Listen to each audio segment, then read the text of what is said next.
नमस्कार। आइए सुनते हैं मुंशी प्रेमचंद जी द्वारा लिखी कहानी गुप्त धन। बाबू हरिदास का ईंटों का पजावा शहर से मिला हुआ था। आसपास के देहातों के सैकड़ों स्त्री पुरुष लड़के नित्य आते और पजावे से ईंट सिर पर उठाकर ऊपर कतारों से सजाते। एक आदमी पजावे के पास एक टोकरी में कौड़ियाँ लिए बैठा रहता था। मजदूरों को ईंटों की संख्या के हिसाब से कौड़ियाँ बांटता। ईंटें जितनी ज़्यादा होती उतनी ही ज़्यादा कौड़ियाँ मिलती। इस लोभ में बहुत से मजदूर बूते से बाहर काम करते। वृद्धों और बालकों को ईंटों के बोझ से अकड़े हुए देखना बहुत करुणाजनक था। कभी कभी बाबू हरिदास स्वयं आकर कौड़ी वाले के पास बैठ जाते और ईंटें लादने को प्रोत्साहित करते। यह दृश्य तब और भी दारुण हो जाता था जब ईंटों की कोई असाधारण आवश्यकता पड़ती। उनमें मजूरी दूनी कर दी जाती और मजूर लोग अपनी सामर्थ्य से दूनी ईंटें लेकर चलते। एक एक पग उठाना कठिन हो जाता। उन्हें सिर से पैर तक पसीने में डूबे पजावे की राख चढ़ाए ईंटों का एक पहाड़ सिर पर रखे बोझ से दबे देखकर ऐसा जान पड़ता था मानो लोभ का भूत उन्हें जमीन पर पटक कर उनके सिर पर सवार हो गया है।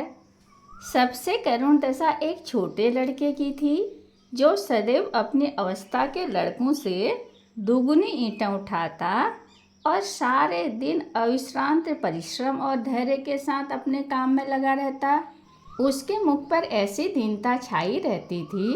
उसका शरीर इतना कृश और दुर्बल था कि उसे देखकर दया आ जाती थी। और लड़के बनिए की दुकान से गुड़ लाकर खाते और सड़क पर आने जाने वाले इक्कों और हवा गाड़ियों की बहार देखते और कोई व्यक्तिगत संग्राम में अपनी जीवा और बाहु के जौहर दिखाता। लेकिन उस गरीब लड़के को अपने काम से काम था। उसमें लड़कपन की न चंचलता थी, न शरारत, न खिलाड़ीपन, यहाँ तक कि उसके होंठों पर कभी हंसी भी न आती थी। बाबू हरिदास को उसकी दशा पर दया आती। कभी कभी कौड़ी वाले को इशारा करते कि उसे हिसाब से अधिक कौड़ियाँ दे दो। कभी कभी उसे कुछ खाने को दे देते। एक दिन उन्होंने उस लड़के को बुलाकर अपने पास बैठाया और उसके समाचार पूछने लगे। ज्ञात हुआ कि उसका घर पास ही के गांव में है। घर में एक वृद्धा माता के सिवा कोई नहीं है और वह वृद्धा भी किसी पुराने रोग से ग्रस्त रहती है। घर का सारा भार इसी लड़के के सिर पर था। कोई उसे रोटियां बनाकर देने वाला भी न था। शाम को जाता तो अपने हाथों से रोटियां बनाता और अपनी माँ को खिलाता था। जाति का ठाकुर था। किसी समय उनका कुल धन धान्य संपन्न था। लेन देन होता था और शक्कर का कारखाना चलता था। कुछ जमीन भी थी, किंतु भाइयों की स्पर्धा और विद्वेष ने उसे इतनी हीनावस्था को पहुंचा दिया कि अब रोटियों के लाले थे।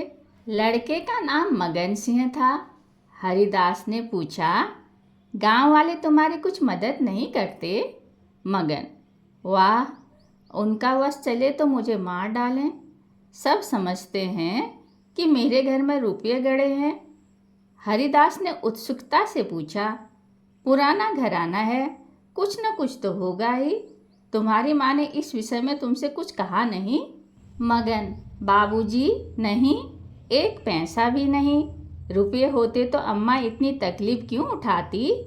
बाबू हरदास मगन सिंह से इतने प्रसन्न हुए कि मजूरों की श्रेणी से उठाकर अपने नौकरों में रख लिया।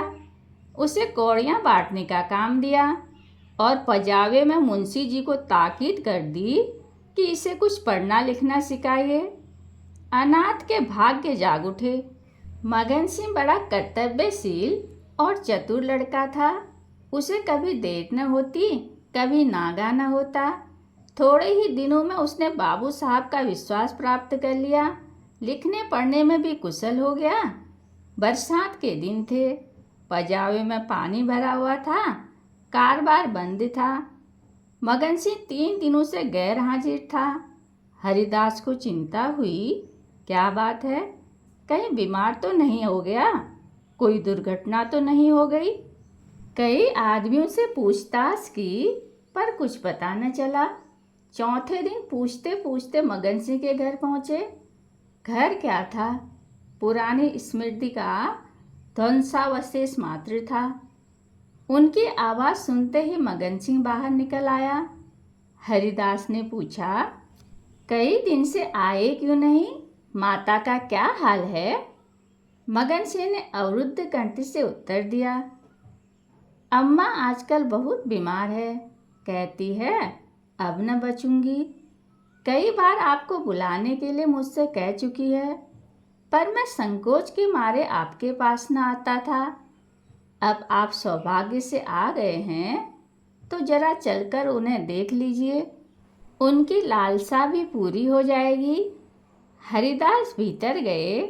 सारा घर भौतिक निस्सारता का परिचायक था। सूखी कंकड़, ईंटों के ढेर चारों ओर पड़े हुए थे।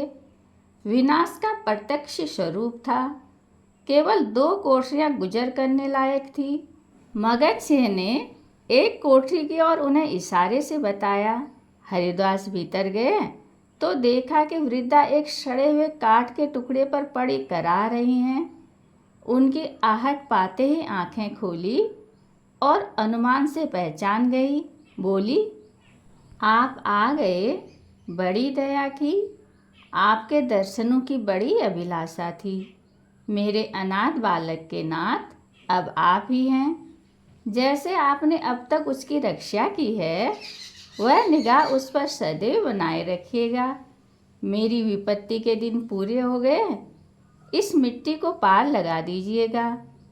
एक दिन घर में लक्ष्मी का वास था।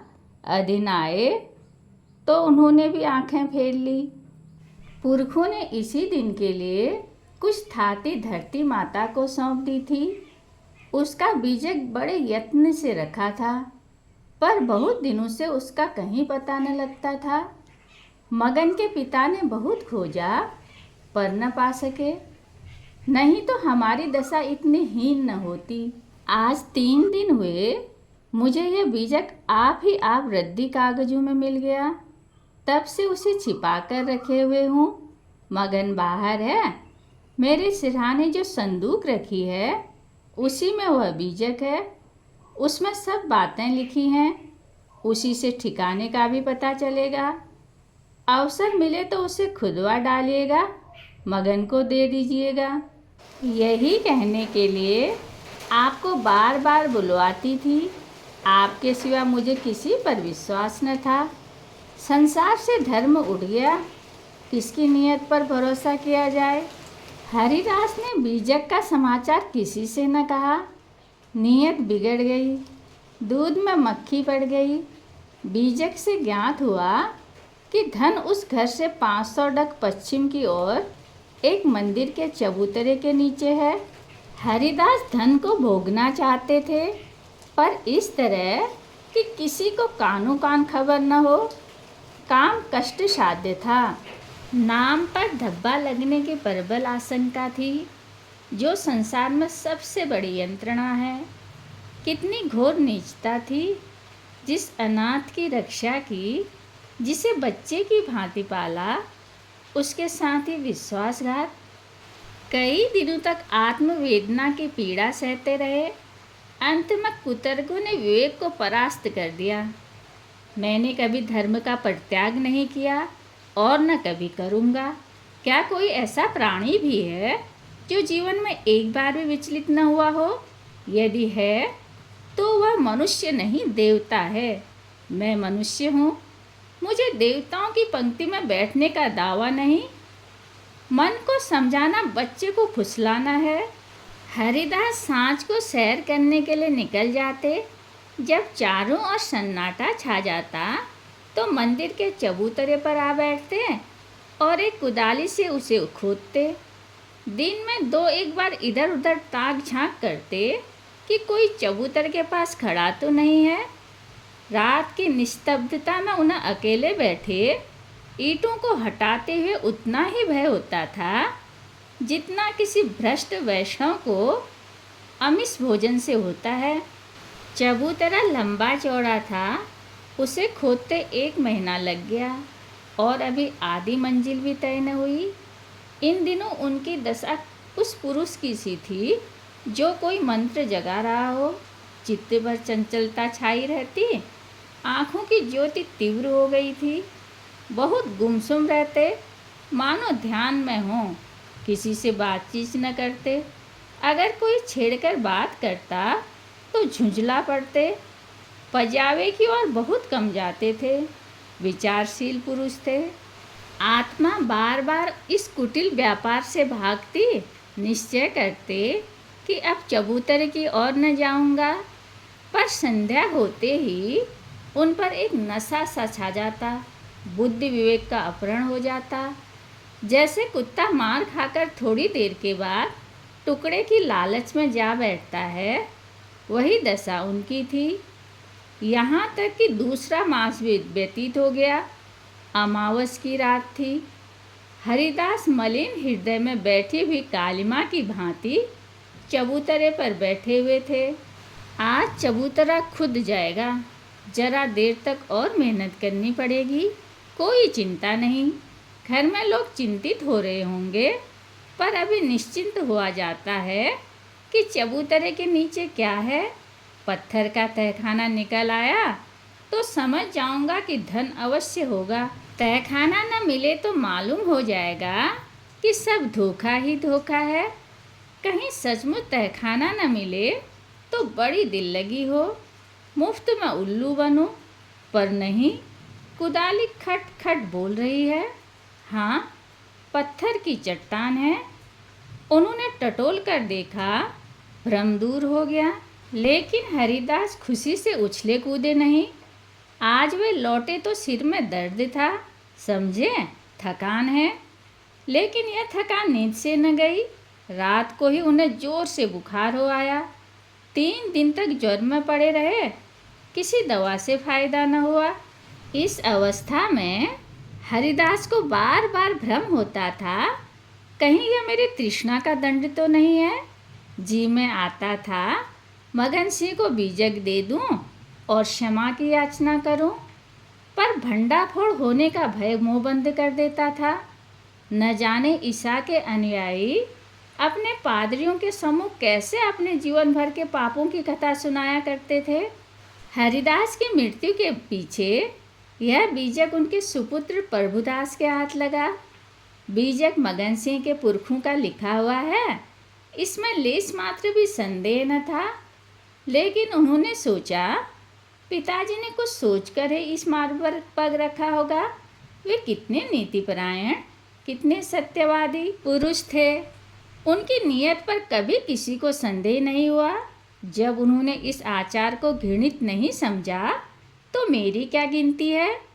कहीं यह धन हाथ आ जाए तो कितने सुख से जीवन व्यतीत हो। शहर के रईसों को दिखा दूं कि धन का सदुपयोग क्यों कर होना चाहिए। बड़े बड़ों का सिर नीचा कर दूं, कोई आंख न मिला सके। इरादा पक्का हो गया। शाम होते ही वे घर से बाहर निकले। वही समय था, वही चौकन्नी आँखें थी और वही तेज कुदाली थी। ऐसा ज्ञात होता था मानो हरिदास की आत्मा इस नए भेष में अपना काम कर रही है। चबूतरे का धरातल पहले खुद चुका था, अब रंगीन तहखाना था। जोड़ों को हटाना कठिन था। पुराने जमाने का पक्का मसाला था।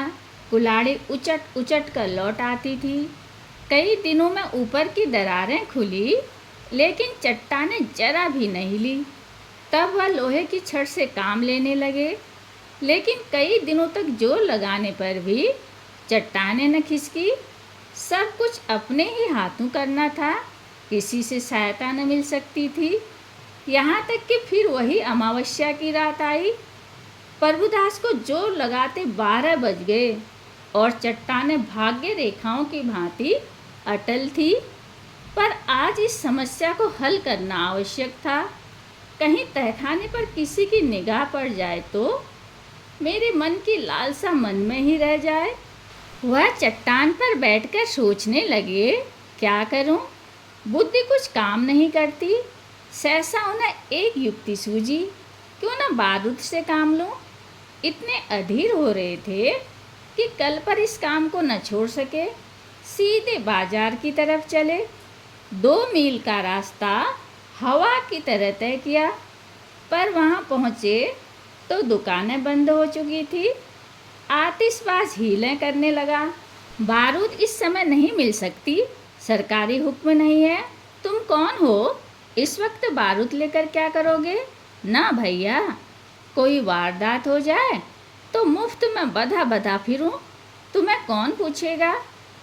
प्रभुदास की शांत वृत्ति कभी इतनी कठिन परीक्षा में न पड़ी थी। वे अंत तक अनुनय विनय ही करते रहे, यहाँ तक कि मुद्राओं की सुरीली झंकार ने उसे वशीभूत कर लिया। प्रभुदास यहाँ से चले तो धरती पर पाँव न पड़ते थे। रात के 2 बजे थे। प्रभुदास मंदिर के पास पहुँचे। चट्टानों की दराजों में बारूद रख पलीता लगा दिया और दूर भागे। एक क्षण में जोर का धमाका हुआ, चट्टान उड़ गई। अंधकार सामने था, मानो कोई पिशाच उन्हें निगल जाने के लिए मुंह खोले हुए है। प्रभात का समय था। प्रभुदास अपने कमरे में लेटे हुए थे। सामने लोहे के संदूक में 10,000 पुरानी मोहरें रखी हुई थी। उनकी माता सिरहाने बैठे पंखा झल रही थी। प्रभुदास ज्वर की ज्वाला से जल रहे थे। करवटें बदलते थे, कराहते थे, हाथ पांव पटकते थे, पर आंखें लोहे के संदूक की ओर लगी हुई थी। इसी में उनके जीवन की आशाएं बंद थी। मगन सिंह अब पजावे का मुंशी था, इसी घर में रहता था।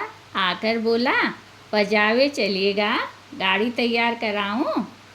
प्रभुदास ने उसके मुख की ओर क्षमा याचना की दृष्टि से देखा और बोले, नहीं, आज न जा चलूँगा, तबीयत अच्छी नहीं है, तुम भी मत जाओ। मगन सिंह उनकी दशा देखकर डॉक्टर को बुलाने चला। 10 बजते बजते प्रभुदास का मुख पीला पड़ गया, आंखें लाल हो गई। माता ने उनकी ओर देखा तो शोक से विह्वल हो गई। बाबू हरिदास की अंतिम दशा उनकी आंखों में फिर गई। जान पड़ता था यह उसी शोक घटना की पुनरावृत्ति है। वह देवताओं की मनौतियाँ मना रही थी, किंतु प्रभुदास की आंखें उसी लोहे के संदूक की ओर लगी हुई थी जिस पर उन्होंने अपनी आत्मा अर्पण कर दी थी। उनकी स्त्री आकर उनके पैताने बैठ गई और बिलक बिलक कर रोने लगी। प्रभुदास की आंखों से भी आंसू बह रहे थे, पर वे आंखें उसी लोहे के संदूक की ओर निराशापूर्ण भाव से देख रही थी। डॉक्टर ने आकर देखा, दवा दी और चला गया, पर दवा का असर उल्टा हुआ। प्रभुदास के हाथ पांव सर्द हो गए, मुख निस्तेज हो गया, हृदय की गति मंद पड़ गई, पर आंखें संदूक की ओर से न हटी। मोहल्ले के लोग जमा हो गए। पिता और पुत्र के स्वभाव और चरित्र पर टिप्पणियां होने लगी। दोनों शील और विनय के पुतले थे, किसी को भूल कर भी कड़ी बात न कही। प्रभुदास का संपूर्ण शरीर ठंडा हो गया था। प्राण थे तो केवल आँखों में। वे अब भी उसी लोहे के संदूक की ओर सतृष्ण भाव से देख रही थी।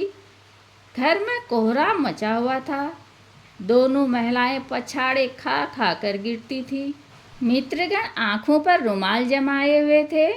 जवानी की मौत संसार का सबसे करुण, सबसे अस्वाभाविक और भयंकर दृश्य है। यह वज्राघात है, विधाता की निर्दय लीला है। प्रभुदास का सारा शरीर प्राणहीन हो गया, पर आंखें जीवित थी। वे अब भी उसी संदूक की ओर लगी हुई थी। जीवन ने तृष्णा का रूप धारण कर लिया है। सांस निकलती है, पर आस नहीं निकलती। इतने में मगन से आकर खड़ा हो गया। प्रभुदास की निगाह उस पर पड़ी। ऐसा जान पड़ा मानो उनके शरीर में फिर रक्त का संचार हुआ, अंगों में स्फूर्ति के चिन्ह दिखाई दिए। इशारे से अपने मुंह के निकट बुलाया, उसके कान में कुछ कहा, एक बार लोहे के संदूक की ओर इशारा किया और आंखें उलट गई, प्राण निकल गए। कहानी सुनने के लिए धन्यवाद।